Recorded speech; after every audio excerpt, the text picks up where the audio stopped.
One of the most important highlights of that antics was trying to bar a goalkeeper from using his towel. CAF need to begin to sanction these people, even in club football. Otherwise, these guys will continue to tarnish the image of African football. Yeah, still on the just concluded AFCON, a whole lot of things has happened during the tournament. Though Morocco actually hosted the tournament where they had good infrastructures, but they had other things that went bad, that people looked at it as that went bad against them. The antics of the Moroccans, the FA, and even the players, or generally the Moroccans totally. First of all, their FA chairman, Fauzi Laja, protested against the referees, poured out his frustration and venting out his anger on referees, and yet nothing happened. Samuel Eto'o did a similar thing when Morocco defeated Cameroon, and yet he was banned for 4 matches and fined $20,000. And now Moroccans did the same thing just for them to win this tournament, but it didn't work out for them. Albert, I'm starting with you. Yeah. Moroccan antics, just for them to host and win this tournament. Do you think it was the right thing to do? Or are we doing the philosophy of hosting and win now in Africa? Yes, thank you very much. I think in recent years, I've been a fan of Moroccan style of football. How they have developed their football for a period of about 6-7 years now, going to the World Cup 4 years ago, getting to the semi-final, breaking an African history. How the under-20 have played the Moroccan national team qualifying for the World Cup without even drawing a match, and how they've been playing so far so good. I actually, as a football person, I admire the way they play, their quality in the pitch of play, their individual quality, the coach, his experience, and all of that. But in the Nations Cup proper, I wouldn't know why they are applying some kind of antics that is not originally supposed to be part of them, considering the kind of football they play. It's not even supposed to be part of football. Part of football, you know. Yeah, you see, there are certain things like you call the word antics. Antics is an English word. You must apply it sometimes to actually get what you want. But you know, football is watched worldwide. FIFA president was there, Gianni Infantino was on the pitch, Patrice Motsepe, CAF president was on the pitch. The world was watching AFCON final. So there are some antics you are not supposed to put in place, because when you put those antics in place, you bring African football into disrepute because the world is actually watching. Now, few of the antics. Now, when the penalty was awarded, you can imagine players running out of their dugouts, going to watch the VAR screen. Are you getting it? It does not fall into... Yes. Those players that were actually running to the VAR screen, if anybody says Thiaw must be punished, those players that left the dugout to go and watch the screen, they too should be fined. Are you getting it?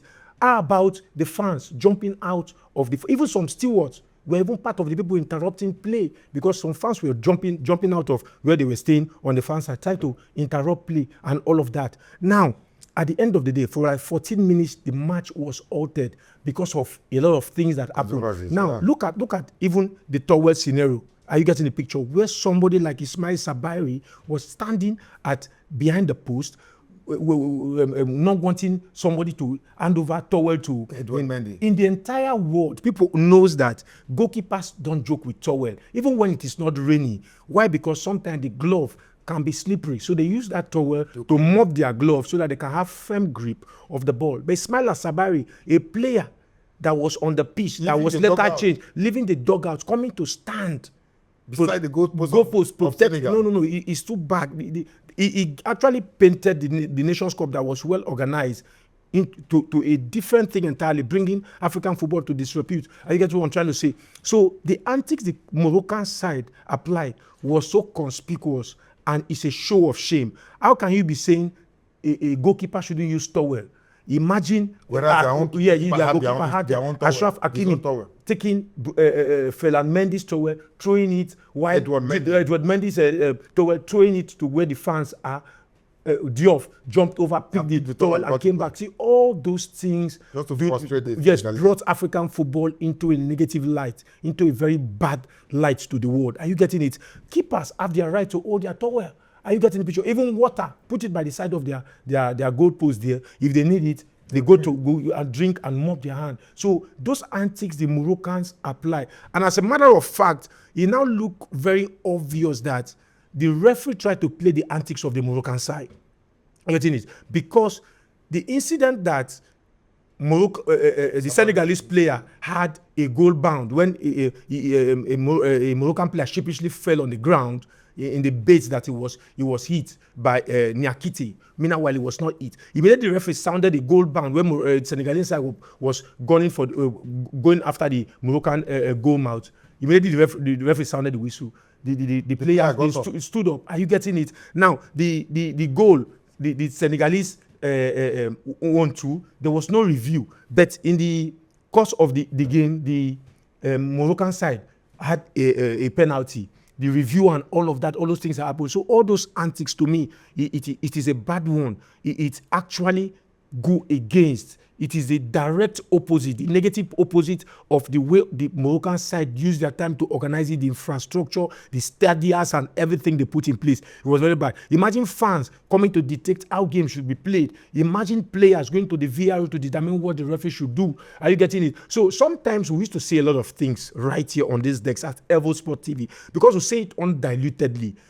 You like it, you don't like it, you must speak it because football has to do with perspective. The way I see it from my perspective may not be the way you see it from your own perspective because it's a very broadened analogy. Football is a very broadened analogy. Are you getting it? Now, the antics they used, it was conspicuous. The way they tried to apply it, it was so bad. Now, we have one of the best referees in Africa, in person of that South African referee, Tom Abongile. He was in the VAR, the match against Nigeria versus Egypt, in which the referee messed up so many times. And no VAR call was made. Now, because even though you have VAR, right, the input of the VAR is made by humans. And you see, even when they communicate through their telecommunication device from the VAR to the referee, it now depends if the referee wants a review on that. Because the center referee, he is the one to make the final judgment. Are you getting it? Even though the VAR will call him and say, this is how we see it. How do you see it? If he doesn't want it to be the way the VAR officials have seen it, he will award it the way he sees it because he's the center referee. He has the final say. So at the end of the day, I think this referee as well, this Democratic Republic, this Jack Ngoba, I think is part of the person that the Moroccan players have actually used for the antics because of the bully, the way they ran after him, the fans and all of that, the way they were whistling, shouting at him. It actually made him to be frightened. That's why you see in African football, this is another wake-up note for African football. We need to actually give our referee international training that matches like this have to be officiated with referees that know what it takes to officiate matches like this, that could curtail high-profile matches no matter how much the tempo is. They could curtail it. Are you getting it? Now, this referee from Congo Democratic Republic, what is the level of Congo Democratic Republic League? Which league does he officiate? How many leagues does he officiate? Where is Congo Democratic Republic? With due respect to Congo Democratic Republic, with due respect to them, right? They are a nation. I don't disrespect them, but every country has their level at which they fall in the league. England is the best league in the world. Does not mean other countries does not play. But where do Congo fall in Africa? Which league does he officiate? So I think that match was bigger than him. I wouldn't know why CAF actually give that, but I know the Senegalese administrative head, they complain about that referee bitterly, and I wouldn't know. See, CAF need to really give people a redress. Why they change referee 48 hours before a match? It's really not bad. In the Western world, in Europe, you already know your referee a week before the game. Yeah. Are you getting it? And there is no, except the referee is ill, which is very, very difficult. You don't change referee. Why do you change referee 48 hours?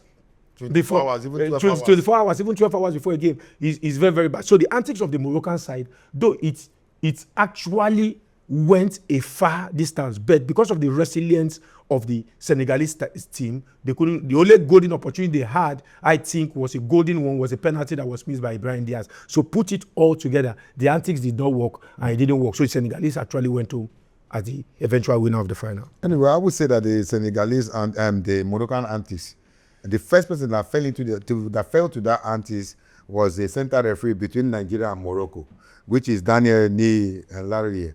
And this second referee still fell for that same antics, which is John Jack Ndala Ngambo still fell into that. They fell to that antics. Chima, the Moroccans, their hotel was sited to very close to where the Senegalese were training. That's another antic that the Moroccan used. Exactly what they did to Nigeria, but Nigeria didn't protest. Now they did it to Senegal. Now they did it to Nigeria. Now they did it to Senegal. The Senegal protested. Do you think that what they did, the way they hosted and wanted to win by all costs, do you think it was right?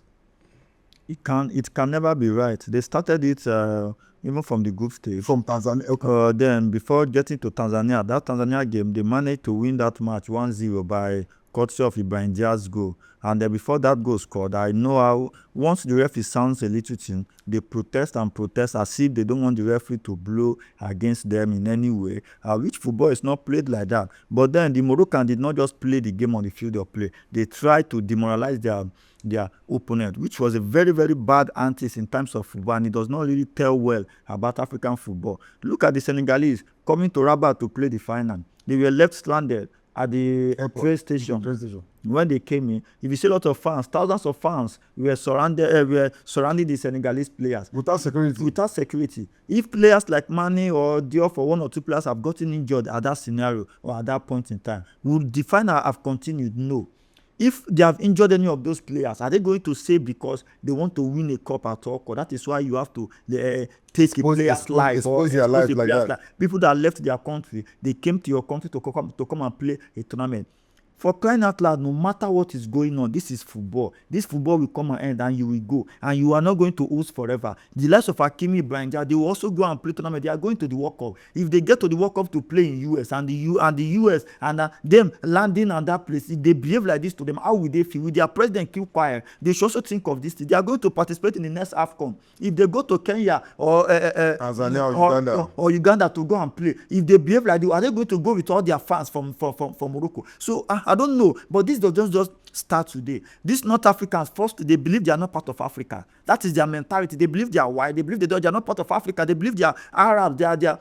They should be grouped with all this European. So firstly, if they don't want to join African football anymore, they should just resign from African football so that we will know those that are involved in African football, and then we have a very good tournament. So, but if they want to be part of it, they should always abide by the rules of this game. If you are hosting a tournament, everybody coming into that country, you owe them responsibility, you owe them security, you owe them good hospitality. You don't just have to treat people coming into your country like that, because you also are you are the one that is hosting. You are hosting because you want to entertain and accept these people into your country to come and play this tournament. So if they are coming in and you are not giving them a befitting welcoming hospitality, how does it tell well about your economy? Now, if you check, CAF president Patrick Motsepe, first vice president, what is it called? Usman Fawza Legja, the FA president of Morocco. Now, because he's the first vice president, there are many things that will go in their favor. They want to favor him. Are you getting my point now? Even if they don't favor him openly, there are many rules, there are many disciplines that will not go against Moroccan because of this man. And this Moroccan, if this happens to be all this West African country, even if you have a West African man as a president, he can still work against your country because you want to please the North Africans. You want to make the whole Africa seem like a very good person that is not favorable. But this North African, they don't behave like that. If they are in any position, they will fight visibly to your eye. They will let you know that they are fighting for their country. They are fighting for themselves. They are fighting for their Arab nation. Now, you talk about CAF Disciplinary Committee Board. What is it called? Ousmane Kani from Senegal is the president.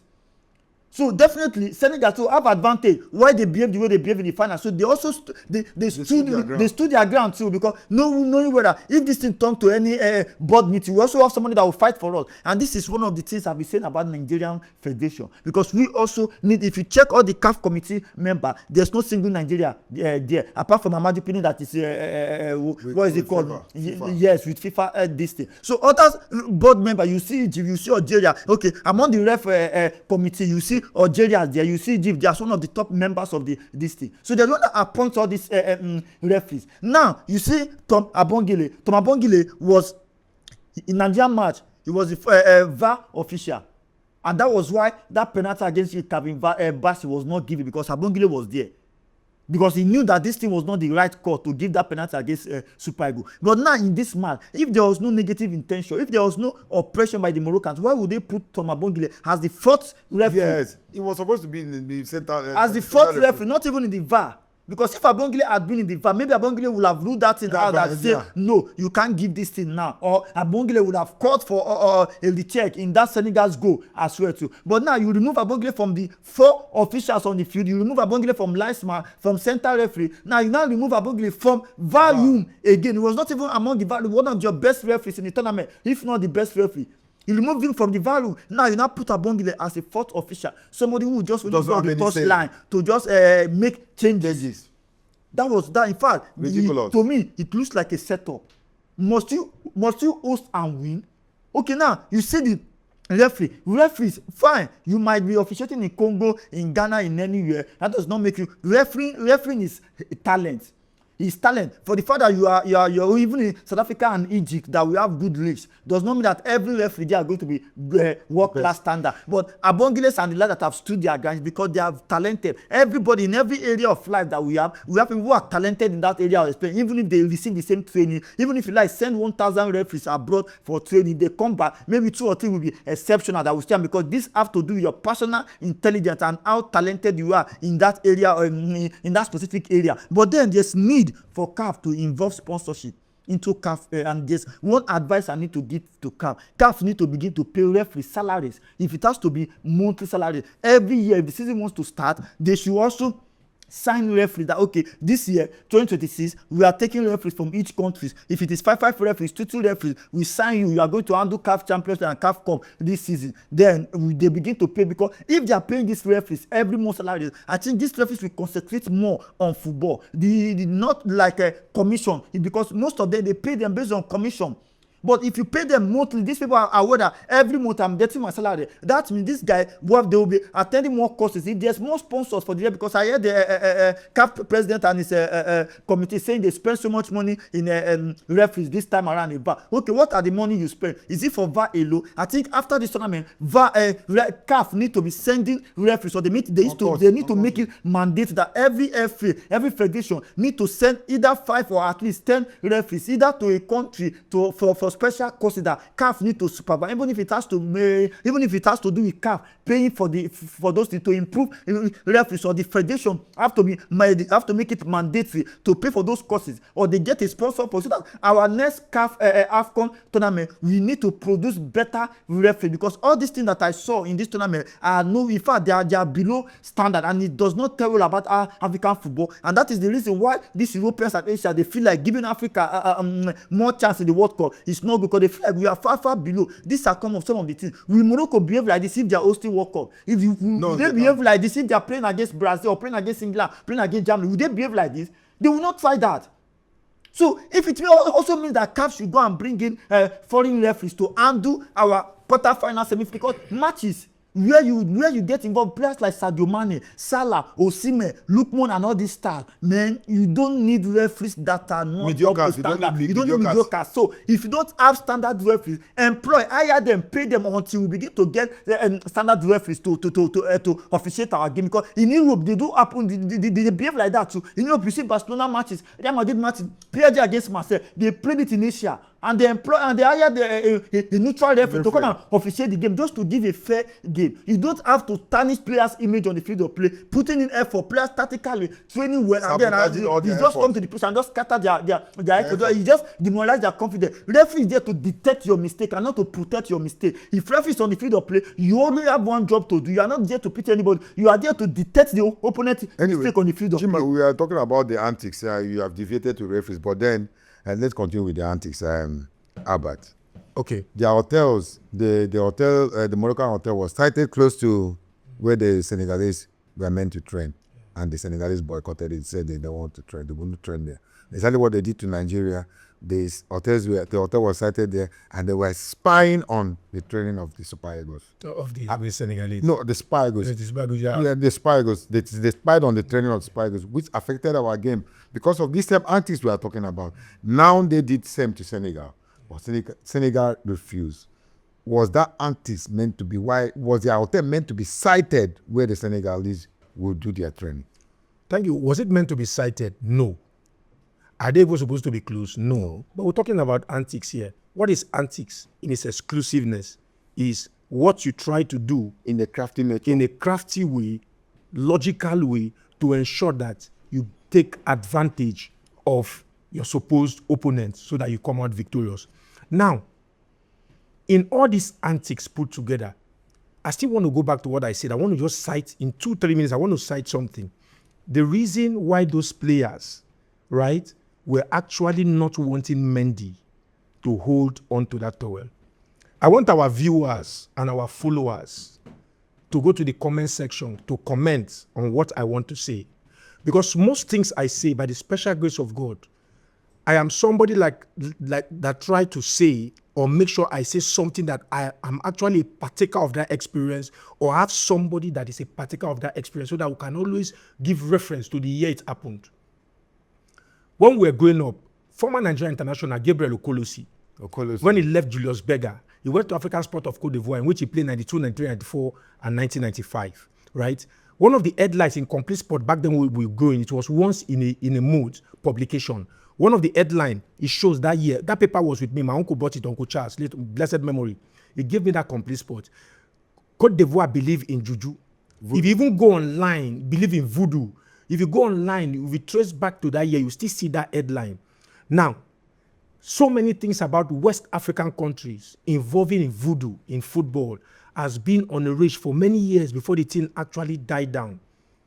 In 2003 league season, professional league season, against Bayelsa United, I don't want to call the club I was within, but our viewers in Nigeria, they know what I want to trace about now. I have like 4 experiences in that, but in 2003, professional league season against Bayelsa United, that time Dipridia Alamasea was the governor of Bayelsa State.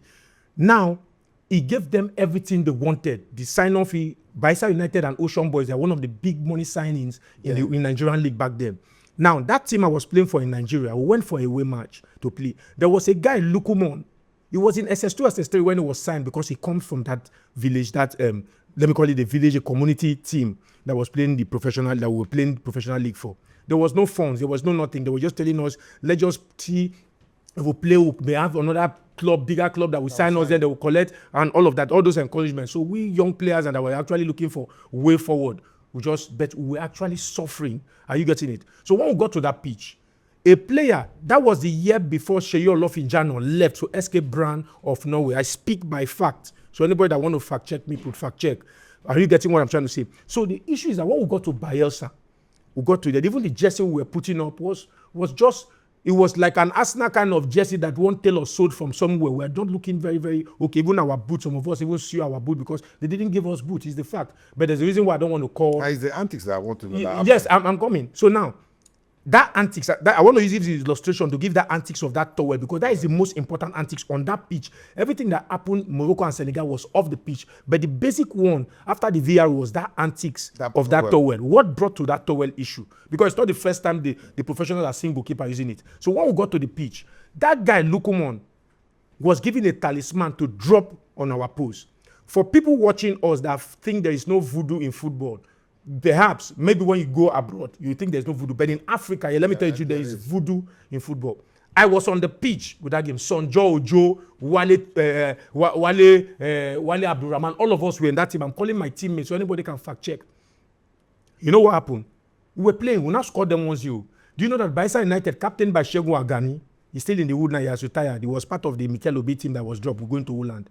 They played about 6-7 ball. He hit the top bar. He was not entering the post. There was a voodoo on our post. I'm telling you the truth. I'm telling you gospel truth here. Against Bayelsa United, 2003-2004 league season, professional league season. You know what happened? In the second half, that same players need to take that same talisman to our next post when we change. You know what happened? Priye, that played a season, the penultimate season in our club, was now signed to Bayelsa United. Are you getting the picture? Because they performed credible well the season before we came. Now he was looking, because they were all shell shocked. How can this team be playing better than us, or we can't even score them even when we're playing better than them? The young man, Lukumon, I mentioned his name, had to take the talisman to our goalpost. So when he was taking it to drop it, when he was dropping it in our goalpost, this guy now saw him. He now called on the linesman because they were about to pass the ball.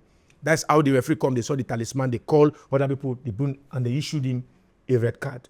Before we know, 1-1, 2-1, then while up was 3-1, no time, because they were a better side. Now, let me go quickly to this antics, because this antics of this tower is very important. Let me tell you the truth. Who want to accept it? Accept it, who want to. You know, the North African teams actually believe the West African teams apply voodoo in their games, especially when they reach to this final or semi-final games. That's one of the reasons you see those players and everybody protecting that towel from getting to the hand of.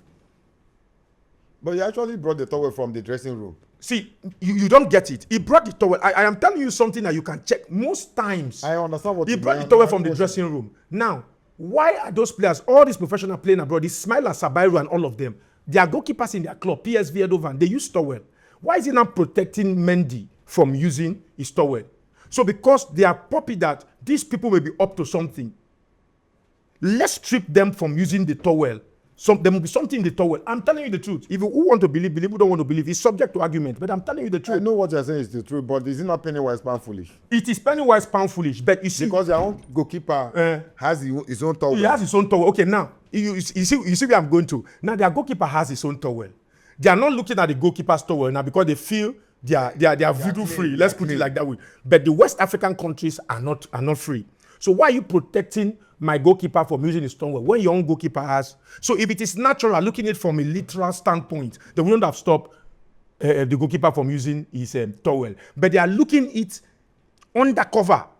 These people who don't think they are coming into this game, you understand, with clear hands. So we have to protect them. Maybe it's that towel they put their talisman. I'm telling you, this thing is going to bring a lot of comment on the session. I'm telling you that is one of the antics. You must not use this towel. We won't allow you to use the towel. But at the end of the day, Mendy went ahead to catch Ibrahim Diaz penalty. But I tell you the truth, that antics, all the antics, basically giving them a hotel that they were overlooking their games and all of that is off the pitch, right? But the Senegalese team were as well resilient. I love them for their resilience, not staying in that place, wanting the Moroccan to look at them. Now, running into the VR review screen to watch players that are in the dugout, part of the antics and a lot of things. But one of the most important highlights of that antics was trying to bar a goalkeeper from using his towel. There are undercover story to these issues. You understand? And I so believe, I stand to be corrected anytime, I so believe that it is because of their thoughts that this country, Senegal, may be using some sort of voodoo. That's why they don't want to issue in that towel. I rest my case. Well, I have something to say to you. See, the voodoo of it, yes, there's voodoo in football, but I don't want to believe those kind of story because I've experienced that too. But I feel like when I came out of that experience, I feel like if this is actually true, there are many scenarios that I've seen that I feel like this without voodoo, this thing might not even happen. Yeah, that towel antics as well is part of it. You know, maybe they believe, but even if there's voodoo, even those Arabs too, you don't do juju more than them. Those Arabs, they are very, very crazy. They are very fetish. Very, very fetish in terms of spirituality. You understand? They are very fetish. But when it comes to football, there are many ways to destabilize the opponent. So the Moroccans are used to all this. Not only Moroccans, Tunisia, Libya, North African countries. They are used to this kind of thing. If you watch club football, Champions League, this is the way these guys have been behaving, especially to West and East African countries that they believe that those guys are too calm. So this North Africa, they believe they are the most rugged people in Africa. They believe that they have people in power. They believe that they are superior. They believe that the disciplinary committees will not always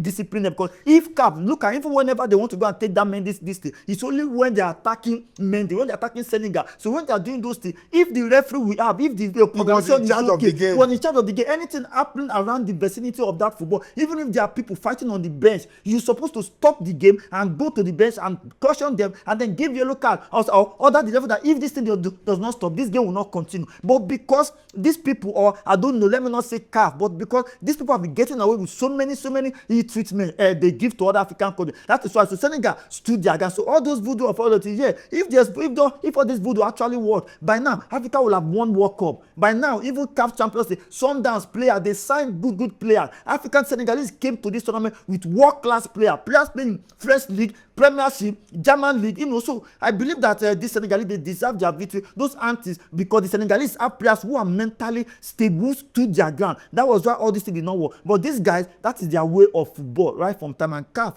need to do something about the CAF need to begin to sanction these people, even in club football. Otherwise, these guys will continue to tarnish the image of African football. Anyway, this thing started with I noticed it when they started picking Nwabali's towel. They picked Nwabali's towel in 2 occasions, and Nwabali had no say to that.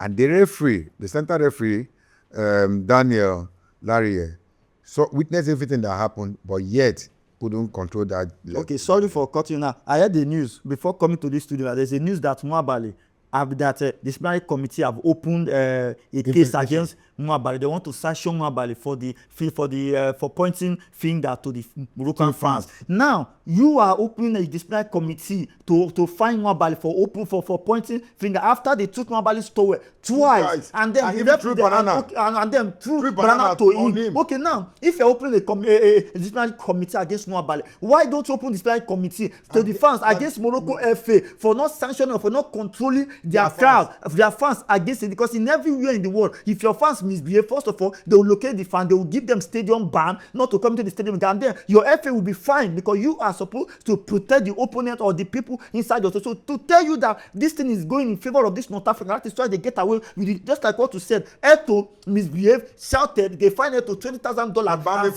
for more 4 matches. But now the same Lajana did the same thing now because he's first vice president of CAF. They are not doing anything yet. They just allowed it. That is so bad for African football, so bad. But then, as I was saying, the antics, the towel antics that the Moroccan used, Nwabali's towel was taken twice, and Nwabali didn't do anything towards that. And the referee witnessed everything that happened, but yet he kept deaf ear. The same thing that happened against Senegal, the same referee, Jack Ngambo, kept deaf ear as if he didn't see it. I know that things that happen within the pitch, within that pitch, that referee is always in charge, both in the dugout, both towards the stewards, both just within their pitch. The referees are always in charge. But I was totally disappointed that these 2 referees never did anything about that.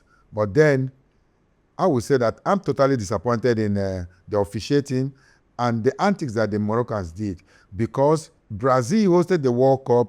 They didn't host to win by all costs. They hosted the World Cup, and Germany came to their ground and defeated them 7-1. Now, this is a bigger football nation. Even Nigeria lost in Nigeria 2002 when Cameroon beat Nigeria. So, these are bigger football nations. But bringing these antics is demoralizing African football. Which way, Africa? But Mr. Kema, sorry to interject. Why is it that it was a semi-final and the final against these 2 West African heavyweights that they were actually buying the goalkeepers from Tower? Meanwhile, their own keepers have Tower. So that's what I'm telling you. I know what you yes, that's one of their belief. That's one of their belief. But argument again, because if there is no setup, it is why will we be now that they are bringing black referees to officiate? Why didn't they now? Egyptians will protest that they don't want social referee and CAF will list it, but they bring because they know that when you bring black referee to officiate, the black referee will blow against it because that will want to feel like I don't want to support. Yes, why? All these things are very, very wrong, very wrong. Africa, then voodoo. Everything negative happen in Africa. I am disappointed in the Moroccan antics, and I'm disappointed in the referees not being in charge of the games.